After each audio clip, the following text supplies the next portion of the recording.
Eu queria convidar você a abrir sua Bíblia em 1 Timóteo 3. Isso, as crianças já podem ir, por favor.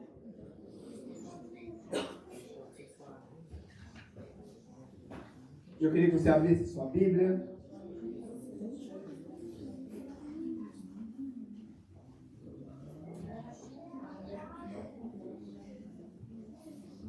Hoje, depois da escola bíblica, depois do culto, nós vamos ter uma reunião de liderança da igreja.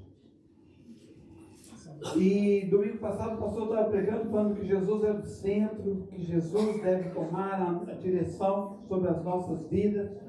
E eu queria compartilhar com vocês algo que tem chamado muita atenção no meu coração. Qual a importância da igreja local na sua vida? Qual que é a importância dessa igreja que você está aqui hoje na sua vida? Hoje nós temos vivido uma situação tão atípica, porque a cada dia que passa, esse valor tem sido menos. Tem sido desvalorizado. Muitas pessoas pensam que hoje não precisam mais de ir à igreja. Olha, eu não preciso me reunir com ninguém. Nós tivemos a Covid, aonde nos forçou a podermos mudar muitos dos nossos hábitos. Muitas vezes os nossos cultos eram online, pela internet. Muitas vezes nós não podemos estar na igreja porque a política, o governo fala assim, olha, não se reúna, porque é mal, não pode, proibiram. Isso tudo foi fazendo com que muitas pessoas pudessem não querer mais estar juntos numa igreja. Muitas vezes nós encontramos pessoas, cantores, pregadores itinerantes. De que igreja você é? Ah, eu não tenho igreja, eu sou um pregador itinerante. Sou um cantor gospel. E eu não tenho igreja. O nome tem se tornado tão banalizado que até tem mudado. Eu entrei na internet e vi alguns nomes de algumas igrejas lá. Congregação Passo a Passo para o Futuro. A outra, Congregação Plena Paz, amando a todos. Igreja Evangélica, o Senhor vem no fim. Igreja Evangélica Pentecostal, a última embarcação de Cristo. Cada nome de igreja. Irmãos, isso serve de chacota. O não crente passa na porta dessas igrejas e ri dos nomes que você vê. E a cada dia que passa, esse descrédito aumenta. Não tirando somente isso, mas agora eu vou falar entre eu e você. Pelo nosso não conhecimento das verdades bíblicas, do que é a igreja, nós temos contribuído para isso também. Eu queria hoje analisar com você isso.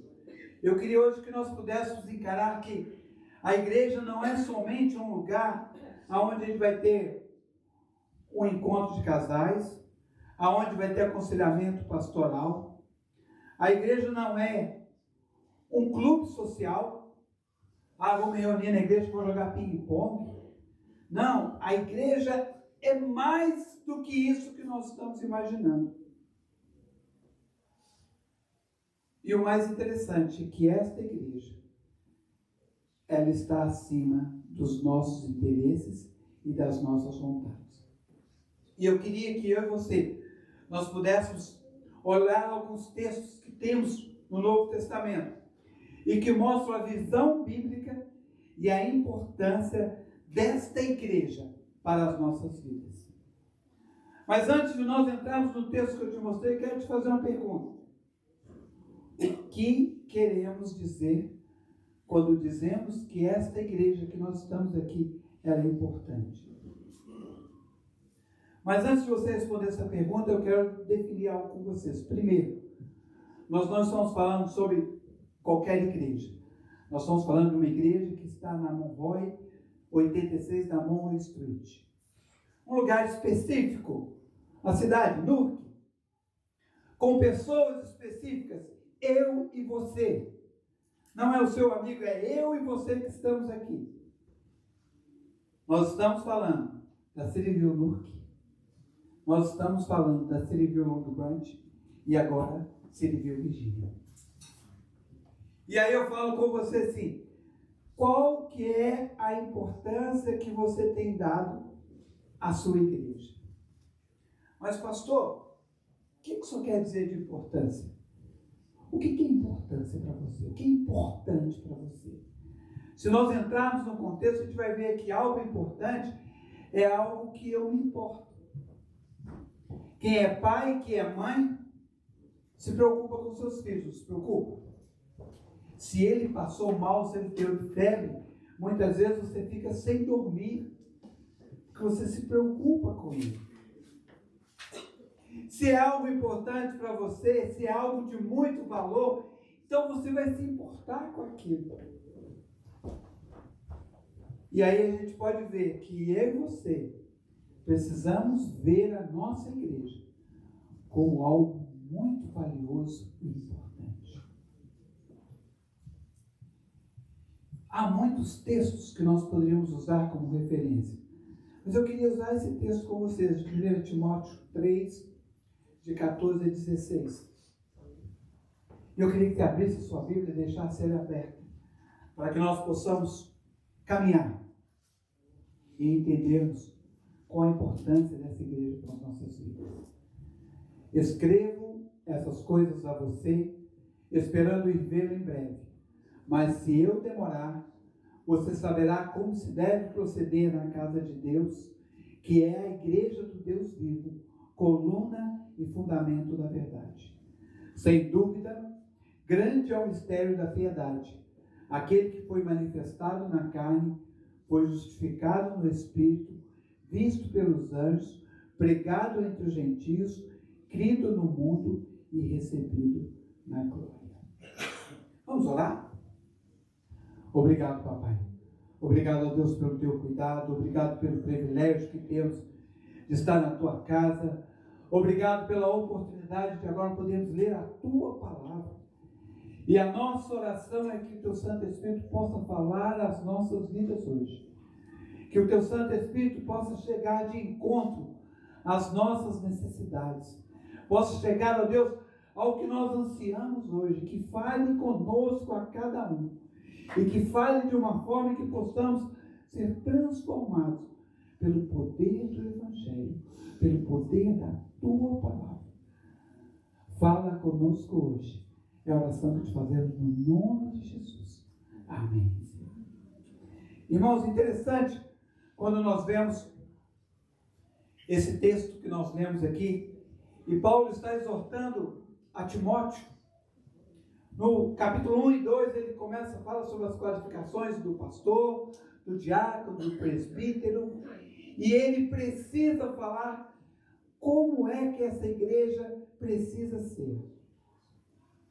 E Paulo exorta Timóteo aqui a mostrar a importância de que esse local onde a igreja se reúne, as pessoas são importantes.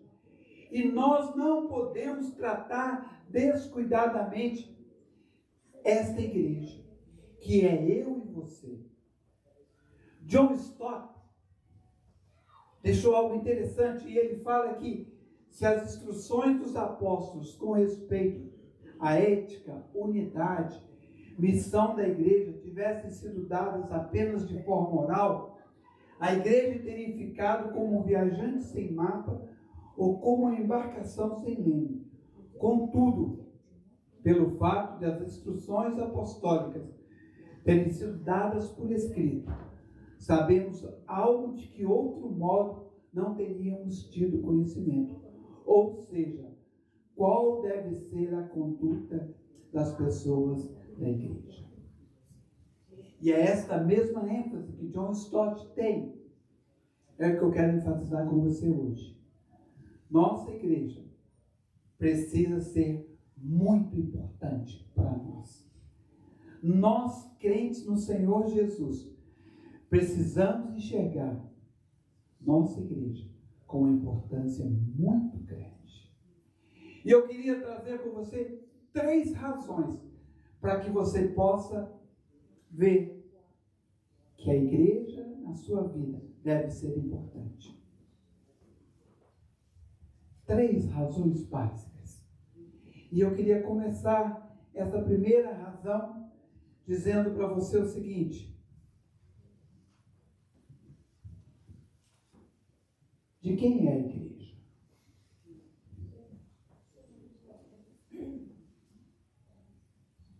Olha o versículo 15 para você ver. Mas, se eu demorar, você saberá como se deve proceder na casa de quem? De Deus, que é a igreja do Deus vivo, coluna e fundamento da verdade. A casa aqui, irmãos, não se constitui a esse prédio que nós estamos vendo aqui. Mas a casa aqui quer dizer família, pessoas. Se nós formos lá em Efésios 2,19, fala assim: assim vocês não são mais estrangeiros e peregrinos, mas concidadãos dos santos e membros da família de Deus. Somos juntos, membros. Gálatas 6,10 fala que por isso, enquanto tivermos oportunidade, façamos o bem a todos, principalmente aos da família da fé. Paulo nos mostra que a igreja local é uma família. E essa família tem uma cabeça que é Deus. Essa família, quem dirige é Deus. Mas o que, na realidade, vai enfatizar para a gente? Olhem bem o que 1 Timóteo 3, 3 e 4 fala sobre a questão da autoridade de Deus. Não dado ao vinho, nem violento, porém cordial, inimigo de conflitos, não avarento, e que governe bem a própria casa, criando os filhos sob a disciplina com todo o respeito. Ele está mostrando para a gente que uma das qualificações do pastor, do diácono, do presbítero é que governe bem a sua casa. E ele está mostrando aqui que na igreja local, na família, tem alguém que lidera. Se você for em 1 Timóteo 3,12, também vai falar que o diácono seja o marido de uma mulher só, e que governe bem seus filhos e a sua própria casa. Nesses 2 textos que nós lemos, você vê que há uma autoridade. E alguém exerce essa autoridade. No contexto das casas gregas romanas, havia o pai, o chefe da casa. E esse chefe era o responsável e tinha a responsabilidade de fazer com que a casa funcionasse. A esposa era obediente a ele, os filhos eram obedientes, cumpriam as determinações daquele chefe, porque ele era a pessoa responsável por aquela casa. Então eu e você precisamos entender que a nossa casa, a nossa igreja, eu e você temos um Senhor. Por isso que essa igreja é chamada Casa de Deus. Por isso que Paulo nos leva a atenção de que entender de que Deus tem a suprema autoridade sobre as nossas vidas. Que Deus dirige a igreja onde você está. Quem aqui veio do interior? Principalmente no Brasil, né? Como é? Não sei se vocês já viram isso, eu via muito isso quando eu ia na casa do meu avô. Aquelas pessoas que eram mais idosas, mais experientes lá, e que as pessoas tinham medo da pessoa, porque a pessoa tinha um certo domínio naquela região onde estava. Eram os coronéis que existiam lá, e falavam assim, vou passar na casa do senhor Manuel. Olha, o senhor Manuel mandou falar para você não fazer isso. Muitas vezes, aquelas pessoas mantinham um controle na região aonde eles estavam. As pessoas tinham medo de passar naquele lugar. Mas aqui, para o nosso contexto, não é esse de nós podemos ver, de ter medo. Porque Deus nos ama. E a igreja, que é essa família, que não tem um homem rico e importante, mas eu e você somos a família de Deus. Eu e você somos a igreja, nós não somos um grupo qualquer. Eu e você estamos reunidos aqui para falar que o Senhor é o Senhor e Salvador das nossas vidas. Se nós formos por todo o Novo Testamento, ele fala para a gente que essa família, essa igreja local que foi instituída, ela não é feita por um mero projeto humano.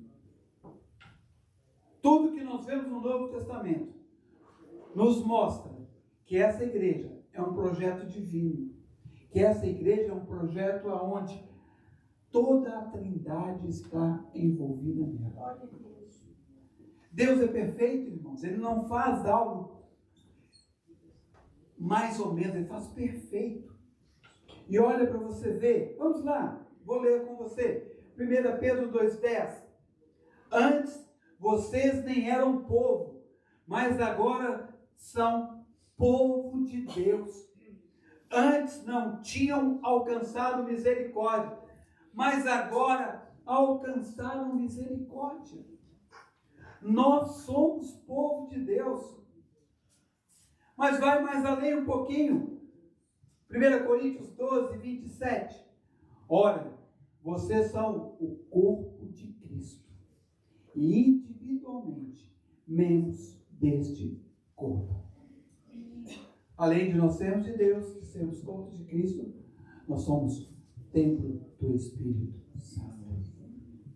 Vocês não sabem que são santuário de Deus e que o Espírito Santo de Deus habita em vocês? A Trindade está envolvida na igreja local. Entre eu e você, Deus está presente, Jesus está presente e o Espírito Santo está presente. Olha a importância disso. Olha como que a nossa mente começa a mudar as nossas posições. E aqui nós não estamos falando da igreja do pastor tal, do pastor Y. Nós não estamos falando o nome de uma igreja de alguém. A igreja é um projeto de Deus e a autoridade da igreja é de Deus. Eu e você, queiramos ou não, precisamos confirmar isso. É Deus que dirige essa igreja. Ele é a autoridade na igreja. Mas por quê? Essa igreja não está centrada nos desejos que eu, pastor Max, irmã Liliana, irmã Elisângela, não é nos nossos desejos, irmã Ruth, não é nos nossos desejos, é o que Deus deseja para a vida da igreja. não está centrada nas nossas capacidades. Eu estudei, pastor Max, aventureiro, né? Poderíamos fazer uma igreja de alpinistas, fazer aqui aquele escalar cheio de cordas. Poderíamos fazer diferente. Poderíamos fazer uma igreja que agora está o point agora, né? Uma igreja negra, toda preta, com LED para tudo quanto é lado. Precisamos inovar. Eu achei interessante. Cada um faz o que quer.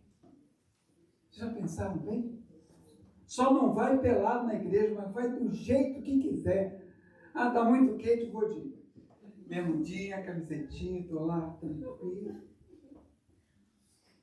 Que igreja é essa?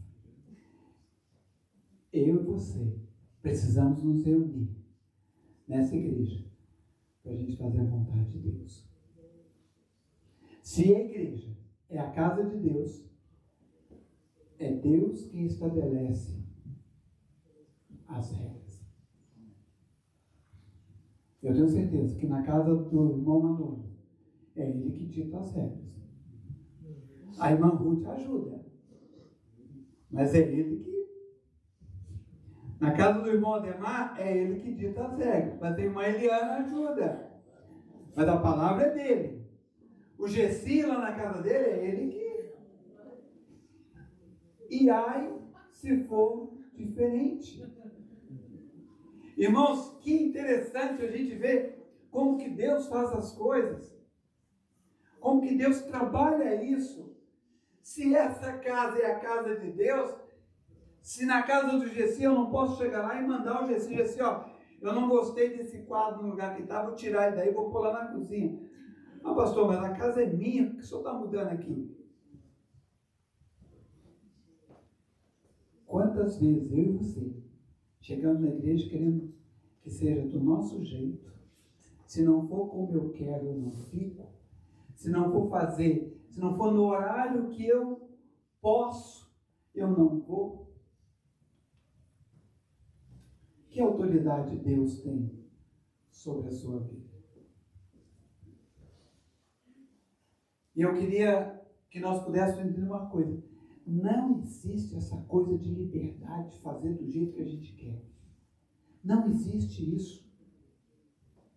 Eu e você precisamos trabalhar para que essa igreja seja do jeito que Deus quer, do jeito que Ele quer, do jeito que seja, e não do jeito que nós pensamos que deve ser. Essa igreja centrada na palavra de Deus, centrada em Deus, precisa ser do jeito que Ele quer.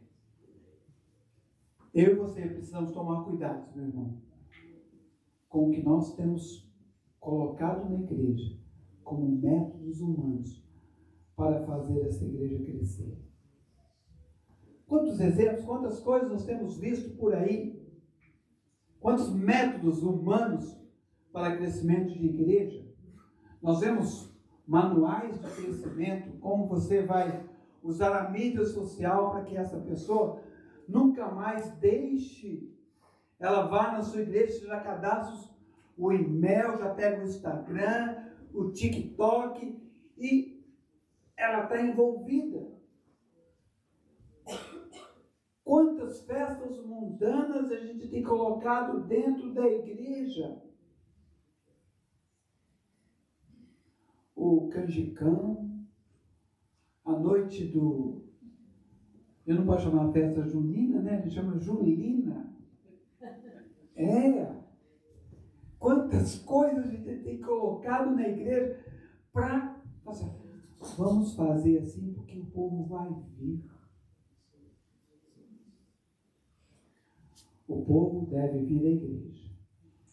Eu e você precisamos vir por causa da palavra. Se a palavra que aqui te alimenta, você deve vir por ela.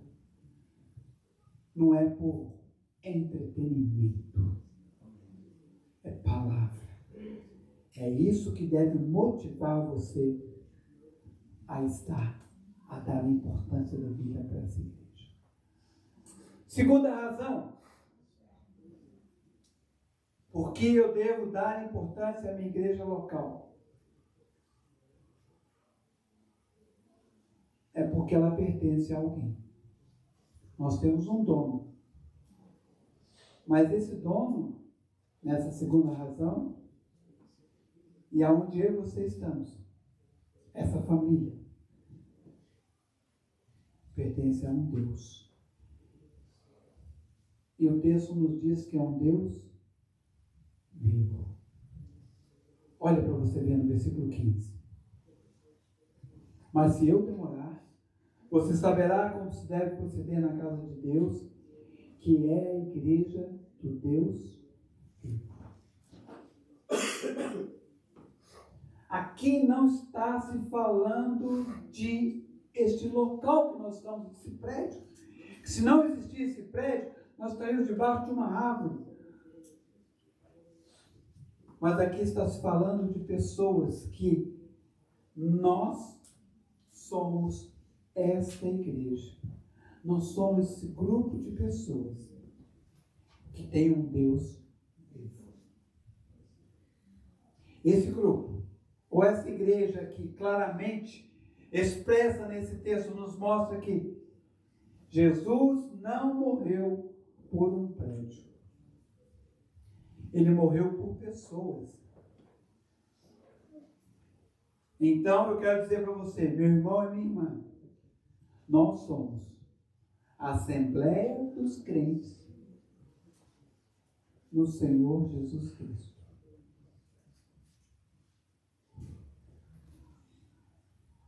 Mas este Deus que nós estamos falando aqui, Ele é um Deus zeloso. Nós somos do Deus vivo. Esse verbo do aqui nos mostra a ideia de posse. Nós somos dele. O interessante que Paulo coloca aqui, para fazer contraste com os deuses que existiam lá em Éfeso, que eram deuses de barro, que não tinham vida. E ele fala assim, olha, você é do Deus vivo. Você pertence a uma igreja que tem um Deus que é vivo. E que essa igreja tem um dono. E esta igreja, meu irmão, precisa entender que este dono é muito precioso e ele é exigente. Deus é muito exigente. E ele, primeiro, porque a igreja não é um projeto meu e seu. A igreja não é de propriedade de alguém. Não tem o nome de alguém, talvez possa colocar, mas esta igreja é de um Deus. E esse Deus é um Deus vivo. Eu e você hoje, nós vivemos em uma época em que essas igrejas têm sido vistas como projetos pessoais. Grandes projetos faraônicos, né? Grandes estruturas têm se feito. E nós temos visto que virou uma hold. Grandes negócios agora, né? Então não é só a Civil 1, é 2, 3, 4, 5, 10. Não existe só simplesmente, não há um controle. Olha, é ali, tem uma Civil, mas o centro é aqui, tudo é controlado aqui. Não pode ser nada diferente do que a gente quer, tem que ser tudo do jeito que a gente quer. Qual é a importância? Como é que nós podemos ver isso?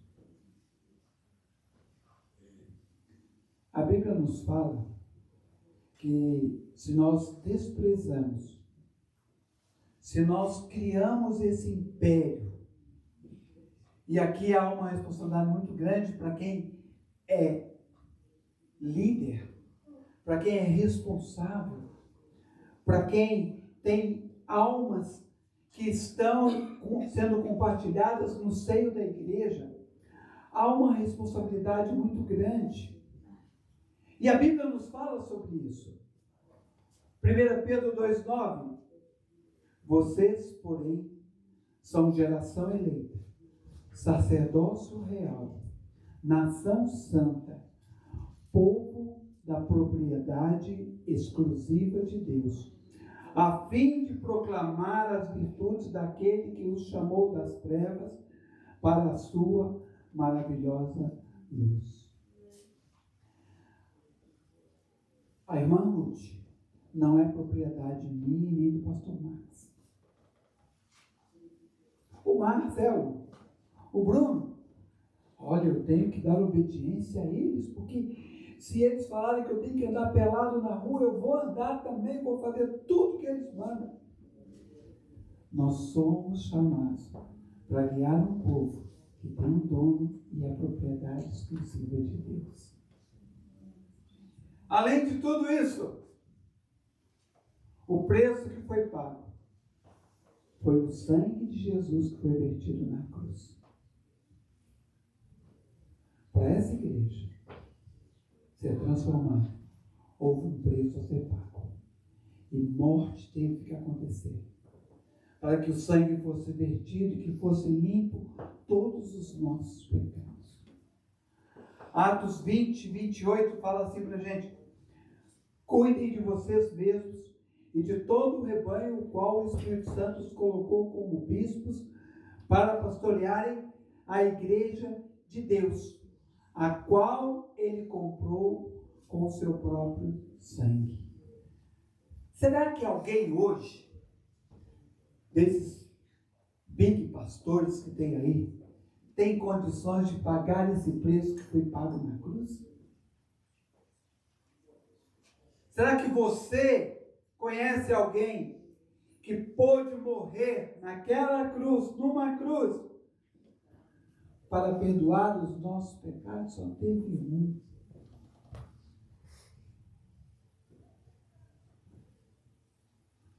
Quão interessante nós podemos entender isso.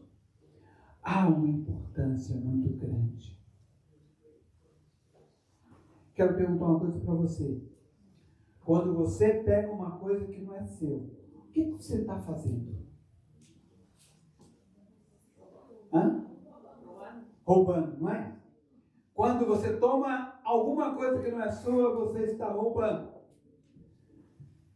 É sério, é pesado e é duro. Muitas vezes nós temos tomado a igreja para a gente. Eu quero que seja da minha forma de ser, de pensar.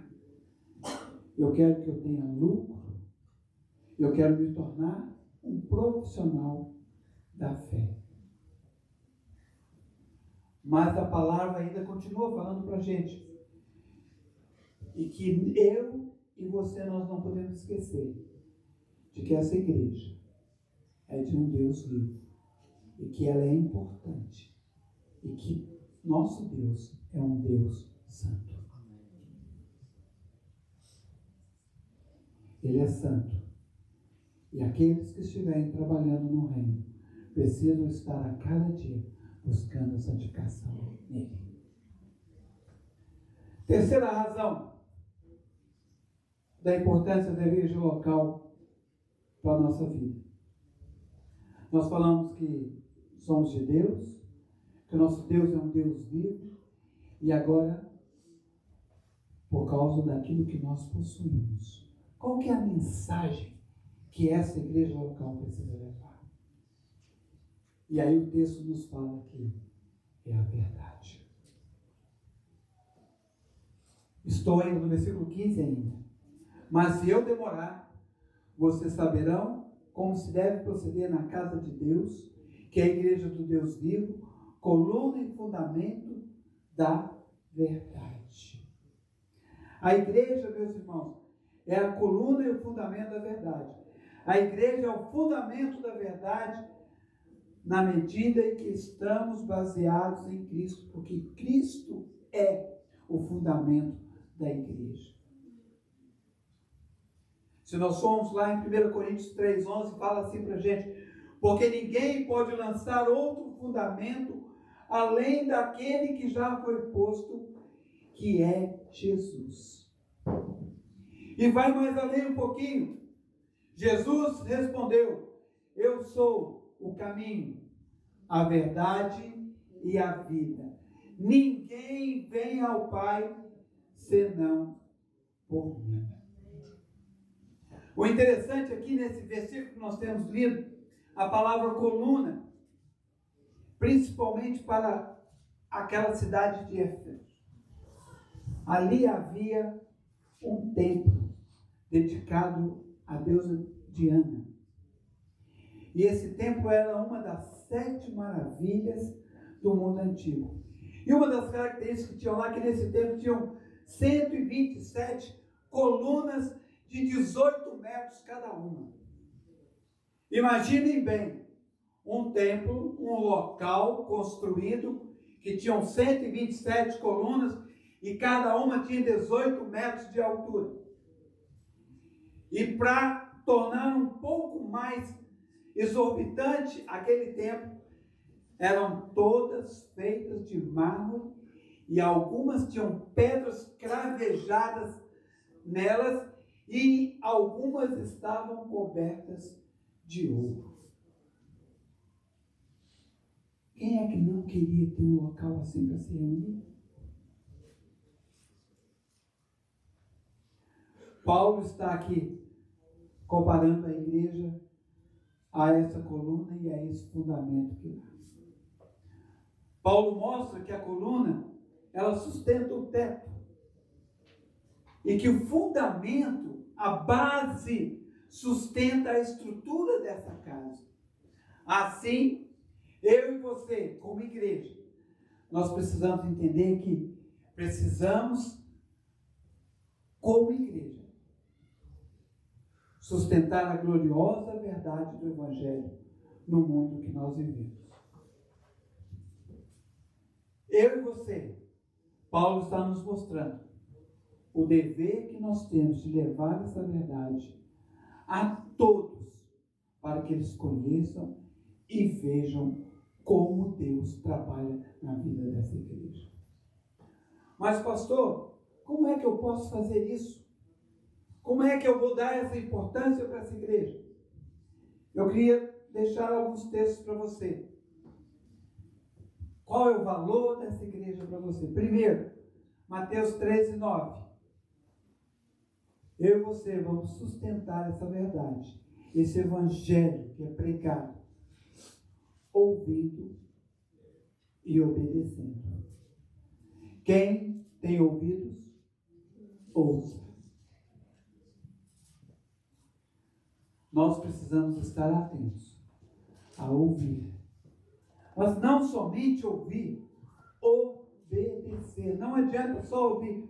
Quantas vezes a gente, como criança, o pai falava assim, ó, não faz isso. Você ouvia o que ele falava, mas você não cumpria.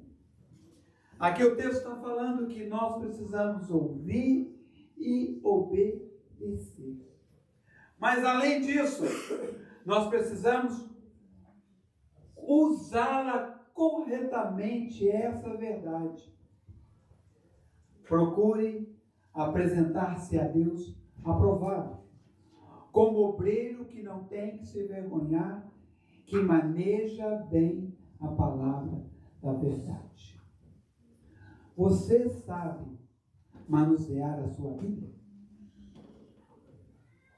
Você tem o hábito de diariamente você ler a palavra?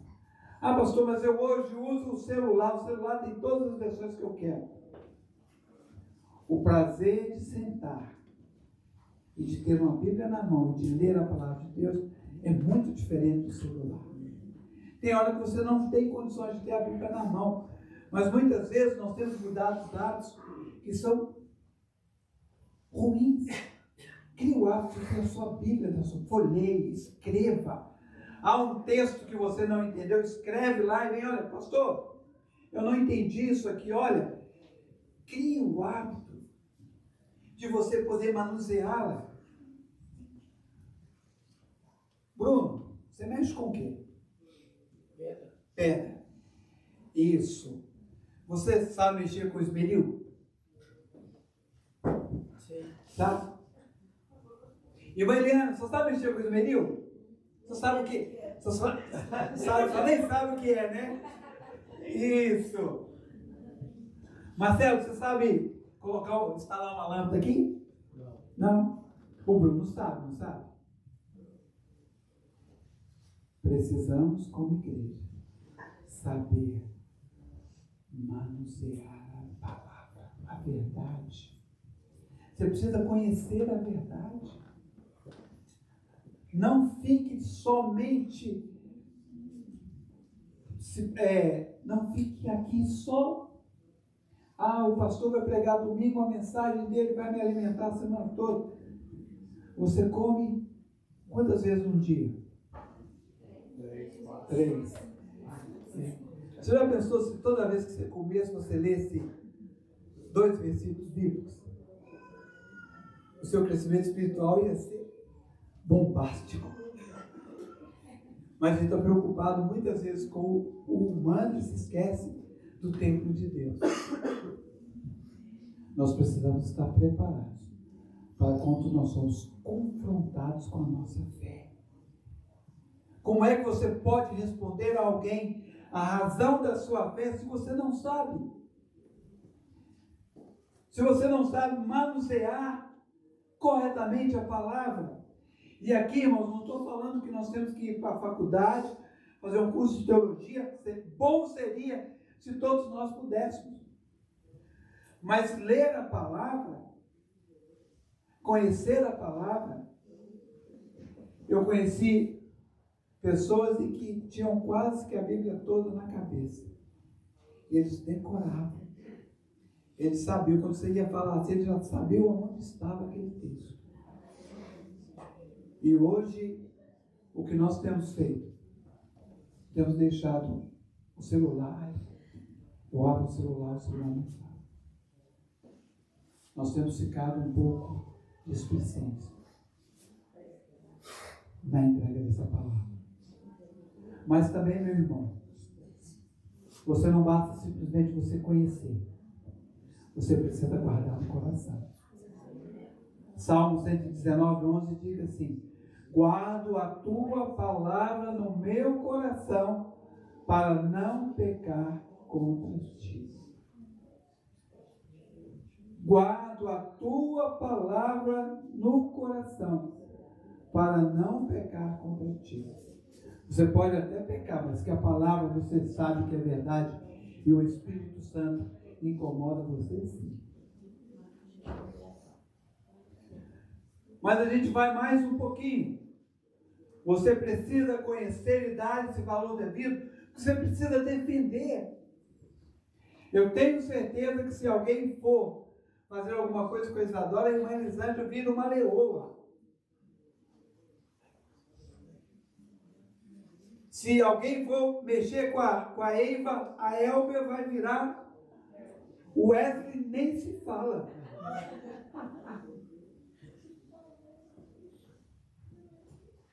Eu e você precisamos defender a nossa fé de unhas e dentes. Alguns fazem por amor, sabendo que estou incumbido da defesa da fé do Evangelho. Eu e você temos a responsabilidade de defender aquilo que nós entendemos ser a mensagem de transformação para esse mundo. Porque se nós defendemos, nós proclamamos. E aí eu vou lá em Mateus 28, 20. Mateus 18, 20, desculpa. E Jesus, aproximando-lhes, disse: toda a minha autoridade me foi dada no céu e na terra. Portanto, vão, façam discípulos de todas as nações, batizando-os em nome do Pai, do Filho e do Espírito Santo, ensinando-os a guardar todas as coisas que eu tenho ordenado a vocês. E eis que eu estou convosco todos os dias até que Ele venha. Nós somos comissionados a proclamar essa verdade que deve ser guardada no nosso coração, que precisamos conhecer e precisamos amar, orar, obedecer e ouvir. Mas, se essa igreja é importante para você, você sabe quais são os atributos daquele que é o nosso Senhor e Salvador? Olha o versículo 16 para você ver. Sem dúvida, grande é o mistério da piedade. Aquele que foi manifestado na carne, foi justificado em espírito, foi visto pelos anjos, pregado entre os gentios, crido no mundo, recebido na glória. Esses são os atributos do Redentor, daquele que é o cabeça da igreja. E Paulo está nos mostrando aqui algo interessante. E ele chama Jesus como o mistério da piedade. E o interessante é que ele se revelou a nós.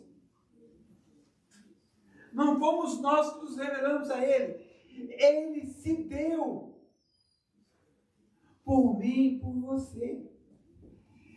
Mas há algo mais interessante aqui que você pode ver, que mesmo ele tendo se revelado a nós nunca vamos conhecê-lo plenamente, porque o caráter dele e as suas obras estão acima da nossa compreensão. Uma pergunta para você: Deus já surpreendeu você? Nós precisamos estar dentro da caixinha de Deus, mas Deus nunca está na nossa caixinha. A gente acha assim: olha, eu estou fazendo isso porque Deus vai fazer aquilo e a coisa vai acontecer desse jeito. A coisa acontece completamente diferente. Aí é o milagre da fé, porque Deus não está debaixo do nosso controle. Deus não está fazendo o que a gente quer. Por isso que nós, muitas vezes, estávamos falando agora, né? Que a gente gosta, como é que o casamento funciona, não funciona. Muita gente está a vida toda com uma pessoa e a pessoa fala uma coisa assim: eu nunca esperava que essa pessoa faria isso. Tem hora que as nossas expectativas de Deus são muito aquém. E Deus faz muito mais porque Ele sabe. Por isso que o texto nos fala que nós não teremos essa condição de conhecê-lo plenamente, porque Ele não está na nossa caixinha. Eu e você precisamos ser controlados por Ele, não Ele ser controlado por nós. O texto continua falando que Ele foi manifestado na carne. Ele veio como um homem, vestiu uma pele humana. Ele se fez carne e habitou no nosso meio. Ele viveu neste mundo. Ele também foi justificado em espírito. Embora nem todos nós possamos reconhecer a glória dele, ele foi revestido pelo Espírito Santo. Quando ele foi batizado, ele se encheu. Lá no deserto, como ele venceu a tentação? Através do Espírito. O Espírito Santo de Deus realizou esse ministério na vida dele. E depois ele ainda morreu e ressuscitou dentre os mortos. Mas o texto nos fala também que ele foi visto por anjos. E aqui nos mostra algo interessante, que os anjos tiveram uma participação efetiva no ministério de Jesus. No seu nascimento, na tentação, no seu ministério, na sua agonia, na sua ressurreição e na sua ascensão. O Espírito, os anjos estavam ali junto com ele. Na grande comissão, como nós lemos antigamente, como nós lemos anteriormente, mesmo quando ele foi rejeitado, mesmo quando ele foi desprezado, ele foi proclamado para todas as nações.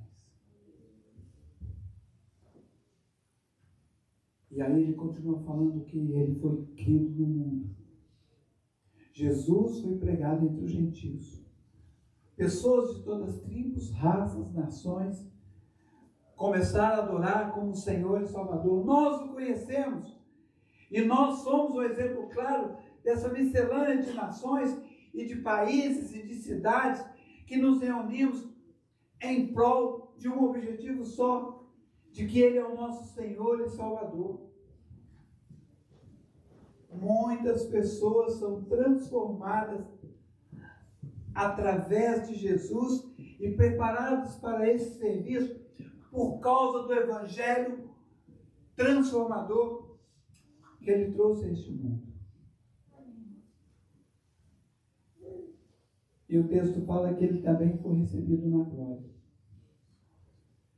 Naquele mesmo momento em que estava assim, crucifica-o, crucifica-o. Aqueles gritos que aconteciam, mate ele. A gente vê ele falando, eis que o céu se abriu para receber o Senhor e Salvador. Qual o propósito da igreja local? Eu e você precisamos levar essa verdade, esse evangelho, e que ele cresça a cada dia, e que nós possamos mudar a nossa vida, e que a cada dia estejamos mais longe do pecado. Esta igreja que prega o evangelho acima de tudo. Esta igreja que o centro dela é o Senhor e Salvador. Essa igreja que não procura o seu conforto, mas procura o que Deus tem para cada um deles.